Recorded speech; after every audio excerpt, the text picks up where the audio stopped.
Sheikh Hasina, doctor Mohammad Yunus, প্রথম আলোর মতিউর রহমান, তারপর ডেইলি স্টারের মাহফুজ আনাম, এদের সম্পর্কে তিনি যে নেতিবাচক মনোভাব পোষণ করতেন, তাদেরকে শত্রু ভাবতেন, এটা আমার আসলে পছন্দ হতো না।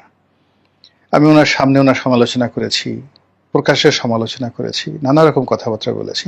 আচ্ছা, এখন 2026 সনের এই এপ্রিল মাসে আপনার একটু বুকে হাত দিয়ে বলেন তো, যে আমেরিকার বিষয়ে, ডক্টর ইউনূসের বিষয়ে, প্রথম আলো, ডেইলি স্টারের বিষয়ে শেখ হাসিনা যে মনোভাব পোষণ করতেন, এটাকে কি আপনার এখন খুব অন্যায় বলে মনে হয়? শুধু এতটুকুই প্রশ্ন। দ্বিতীয় প্রসঙ্গে আসি।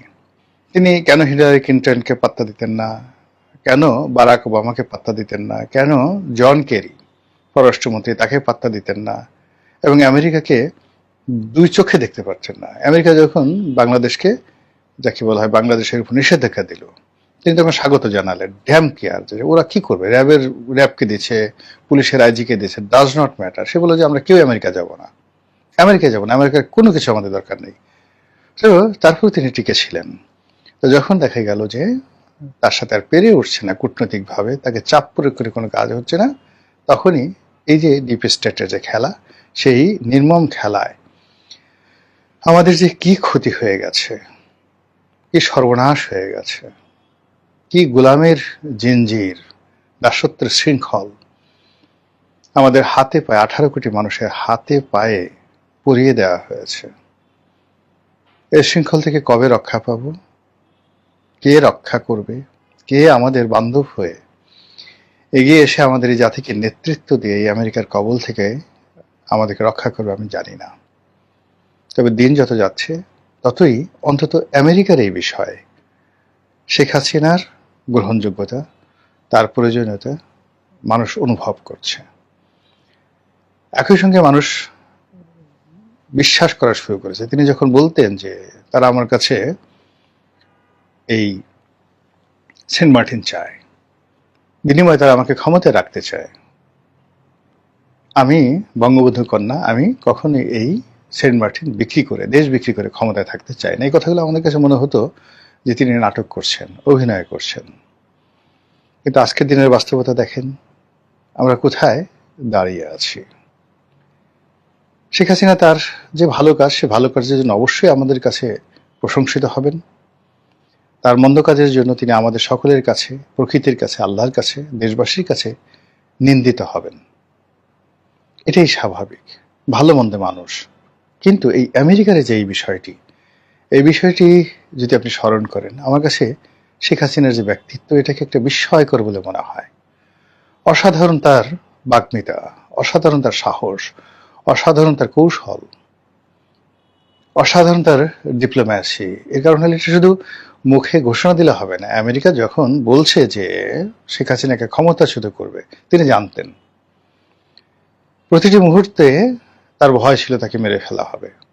প্রতিটি মুহূর্তে এই যে 2024 সনের জুলাই আগস্টে যে ঘটনা ঘটেছে, এটা 2014 সনে তার জীবনে ঘটতে পারত। এই 10টা বছর তিনি আমেরিকার মৃত্যু পরোয়ানা নিয়ে এই বাংলাদেশে ঘুরে বেরিয়েছেন, কিন্তু কাউকে বুঝতে দেননি। আজকে আমাদের এই সরকারের যে কষ্ট, অভাব, অভিযোগ, এই অভাব অভিযোগ অনেকগুলো কৃত্রিম। আমেরিকার ডিপ স্টেটের এজেন্টরা এখনো তৎপর। তারা সরকারকে ভয় দেখিয়ে ইউনূস সরকারের জমানাতে যে সকল চুক্তি হয়েছে সে সকল চুক্তি বাস্তবায়ন করার চেষ্টা করছেন। এই ভয় শেখ হাসিনার জমানাতে ছিল। বিশ্বব্যাংককে দিয়ে, IMF-কে দিয়ে, ডিপ স্টেটের বাংলাদেশে যে সকল শক্তিশালী মাধ্যম রয়েছে তাদেরকে কিচেন ক্যাবিনেটে পাঠিয়ে দেওয়া হয়েছে। সে এমনকি শেখ হাসিনার ঘরের মধ্যে পাঠিয়ে দেওয়া হয়েছে। শেখ হাসিনা যখন বিদেশে গেছেন তখন সে বিদেশে তাকে আক্রমণ করা হয়েছে।